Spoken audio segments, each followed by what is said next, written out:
we were exploring some of the difficulties autistic people have within public spaces, and we found out that supermarkets are one of the most disabling places for many autistic people. So over the last 2 years, lots of research has been gathered from our researchers with focus groups from autistic people, and we asked them what are some of the aspects that might make it difficult for them.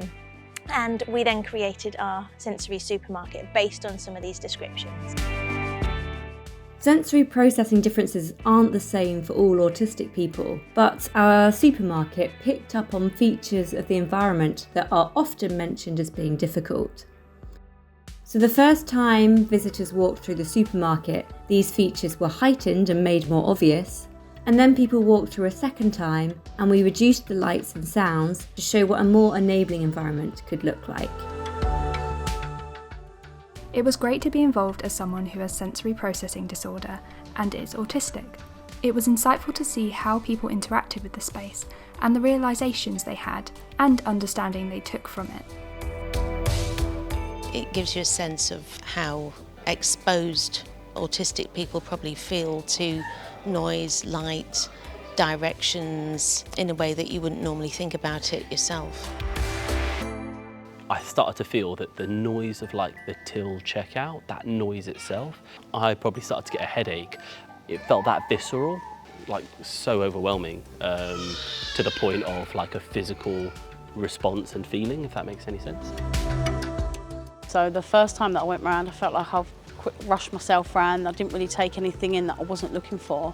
Everything was quite noisy. I heard loads of sort of tannoys and stuff that sort of distracted me from what I was thinking because I was trying to listen to what the tannoy was doing.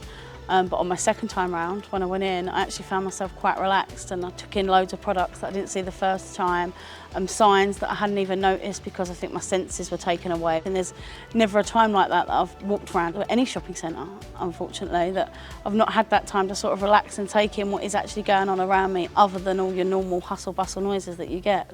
Really educating, and from this now, there's a lot more things that I can take back in store to try and help the customers that face them challenges. So a massive eye-opener for me, because I thought I was quite educated, but there's just so many things that I'd never considered. I'm like, wow, see it from a completely different side now. I loved seeing the potential of the enabling environment, which was brought to life via an amazing 3D render. It showed how inviting a supermarket could be, not only for those with sensory processing issues, but for everyone.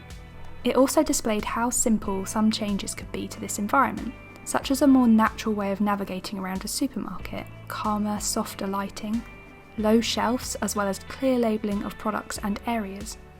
Also, having a secluded room to retreat to within the supermarket that's sensory friendly was amazing to see.